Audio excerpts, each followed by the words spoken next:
La ressource la plus précieuse sur cette terre est le temps. Le temps pour aimer, le temps pour vivre.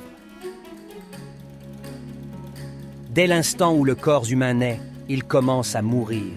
Je ne pense pas que vous ayez bien saisi. Laissez-moi le dire à nouveau. Dès l'instant où le corps humain naît, il commence à mourir. Certains s'éteignent plus rapidement, certains plus lentement. Certains d'entre nous les aident à partir plus vite et d'autres empêchent cela de se produire plus tôt que tard.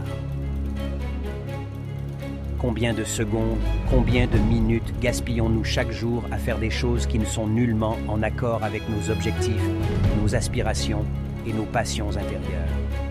Combien de fois passez-vous une journée en réalisant que je n'ai rien accompli de ce que je m'étais fixé aujourd'hui?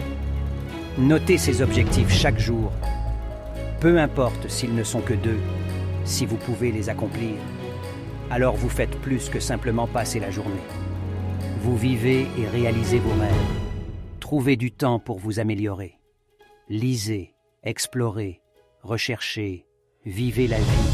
Faites des choses que vous n'auriez jamais imaginé faire auparavant. C'est de cela qu'il s'agit.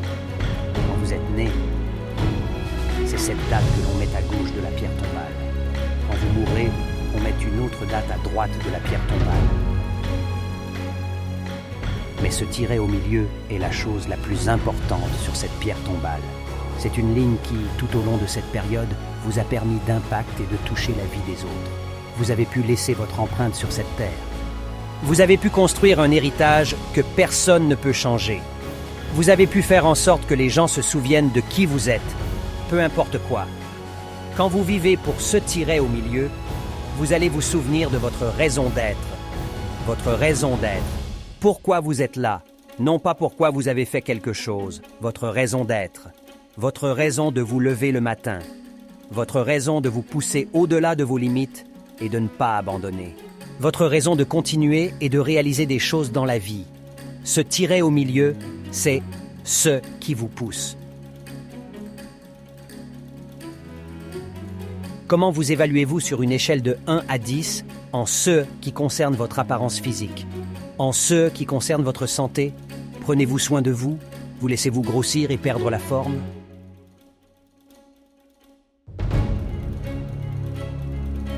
Êtes-vous conscient de votre santé? Faites-vous attention à ce que vous mangez? Faites-vous des efforts délibérés pour faire de l'exercice? Vous savez, George Burns a dit que nous ne pouvons pas empêcher de vieillir. Mais nous n'avons pas besoin de devenir vieux. Et beaucoup d'entre nous vieillissent avant l'heure parce que nous ne prenons pas le temps de prendre soin de nous-mêmes. Votre environnement est un très bon indicateur. Sur une échelle de 1 à 10, est-ce ce que vous voulez qu'il soit? Le trouvez-vous désirable? Êtes-vous satisfait? Votre travail ou votre carrière? Quelqu'un a dit que 85% du public américain est mécontent de son travail.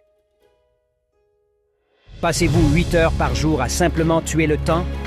À faire quelque chose qui ne vous stimule pas mentalement, qui ne vous inspire pas, qui ne vous remplit pas de satisfaction? Si vous faites cela jour après jour, cela doit affecter votre estime de vous, votre niveau de motivation, vos relations. Quel impact cela a-t-il sur votre vie? Est-ce nourrissant ou toxique? Est-ce que cela vous épuise ou vous élève? Posez-vous cette question. À quel point êtes-vous motivé pour y remédier? Votre contribution, vos actions, que donnez-vous?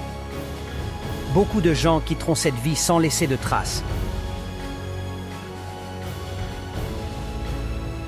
Personne ne saura qu'ils sont passés par ici.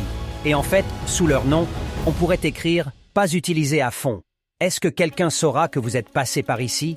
Quelle contribution apportez-vous? Qu'est-ce que vous laisserez? Qu'est-ce qui sera différent parce que vous êtes passé par ici? Arrêtez-vous un instant. Écrivez votre raison d'être. Pourquoi faites-vous cela dans la vie? Si votre raison d'être ne vous fait pas pleurer, alors ce n'est pas votre raison d'être. Encore une fois, si votre raison d'être ne vous fait pas pleurer, ce n'est pas votre raison d'être. Votre raison d'être devrait être si grande qu'elle change l'avenir de votre famille. Votre raison d'être devrait être si grande qu'elle change complètement la façon dont vous et votre foyer, votre famille, votre religion, votre but êtes perçus. Pensez à votre passion, pensez à vos opportunités, et c'est ainsi que vous trouverez votre raison d'être. OPP. Lorsque cette raison d'être rejoint votre passion, vos opportunités, votre but, alors vous le saurez. Le jour le plus important de votre vie est le jour où vous vous souviendrez pourquoi vous êtes né. Si cette vidéo vous inspire, alors n'hésitez pas à vous abonner pour être informé en temps réel chaque fois que nous publions une nouvelle vidéo.